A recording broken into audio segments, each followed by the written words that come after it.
4C. What a qualifying it was, and a good FP3. The FP3 really gave us an idea of what the qualifying will look like. Now, looking at the FP3, we saw Aston Martin really came out strong, and at that point, they were showing that upgrades they brought would really work, and so did the upgrade work. FP3 for them, they had good performance. They were able to look at the upgrades and look at how they can maximize their upgrades. But the McLaren were still the benchmark. But the Red Bull, Max Verstappen, has always been someone that comes out and just show that no, he's not going to agree to McLaren taking the pole positions this year. He has taken 2 out of the last 6 races. Now going into this is looking like somebody that is come to challenge the McLaren, though they have some good upgrades on the car in which they've worked on, and the upgrades are looking firm and beautiful working on the car. The Mercedes too with their upgrades. Imola is not a place in which top teams want to bring upgrades, because when it crashes, and this weekend has not been short of crashes. This weekend has shown us a lot of crashes. It's a lot of cars going into the wall absorbing cars and telling them come. That's how funny it is. But in the qualifying, we saw some raw design on how and who are those that are meant for qualifying. The Q1, I don't know what Red Bull told Yuki Tsunoda. He just came up blood pumping and he quickly took the car into the wall, and that was the end of his session. And I think that will start piling up for him. I think at this point, everybody should give a round of applause to Sergio Perez for driving that car, winning some races, challenging Max Verstappen in some races, taking some pole positions in 3 years and doing some great jobs in that RV, because none of these guys that have been put in that RV had done what Sergio Perez had done. Sergio Perez, Magzo for you. That's what I would say. Yuki Tsunoda just crashed himself out, and I think that will be another boiling point for Red Bull as they are preparing the F2 driver Avril Lindenberg for his F1 debut, possibly next year or whenever they think he's ready. But with Kimi Antonelli in Mercedes, Red Bull has no choice than to look at how they can bring Avril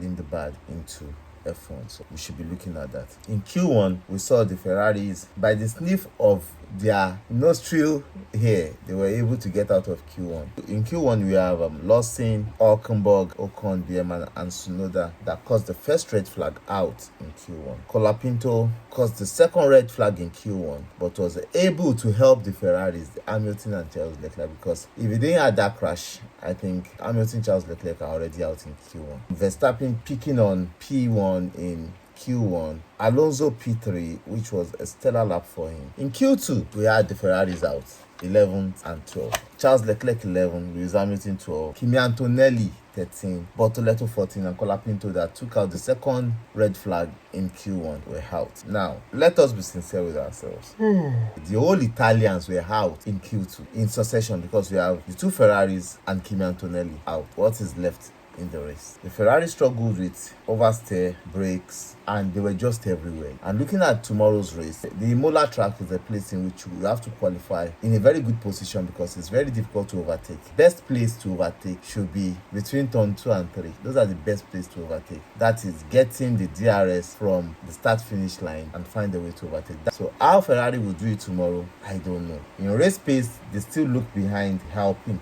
and the Williams, though they look fast. But with this understand oversteer, how will they be able to cope? I don't know how Ferrari will be able to cope. It's going to be a very long day for them tomorrow in front of their fans, very close to Maranello, and going to the most terrible race of the season in Monaco next week. But here they are. Carlos Sainz setting a good pace. Piastri, Norris in Q2, they had some good pace and they were able to unleash those paces. But the surprise of the day was the 2 Aston Martins getting to Q3 on medium tires. I think because Aston Martin's new qualifying tires for last year was a C5, they used the medium tires and it worked for them. But into Q3, we saw great performance by Piastri and Verstappen. Piastri took the pole by 39 microseconds from Max Verstappen, while George Russell took a gamble on the medium tires, and with the mediums, he took the 3rd position. If not for the little mishap he had and lost about 100 in the first sector, he could have taken the pole on medium tires, and that was a stellar lap for him. And to Oscar Piastri,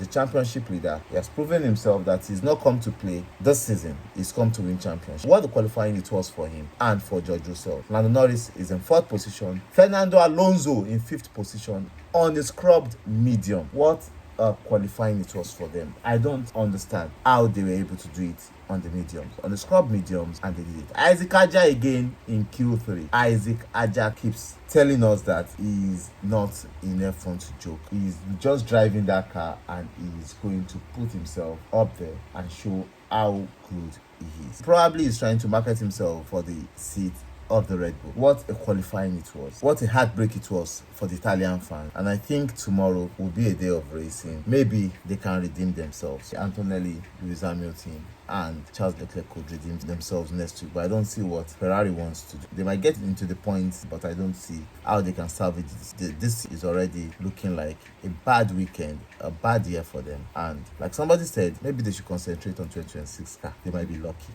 But here they are, it's not looking fine for Ferrari at all. Great one for Oscar Piastri and McLaren. Till tomorrow, we would know what would happen. But I think Oscar Piastri will be able to salvage the day, manage the pace, and give a good account of himself. Up until tomorrow for the main race. I love you guys. Bye.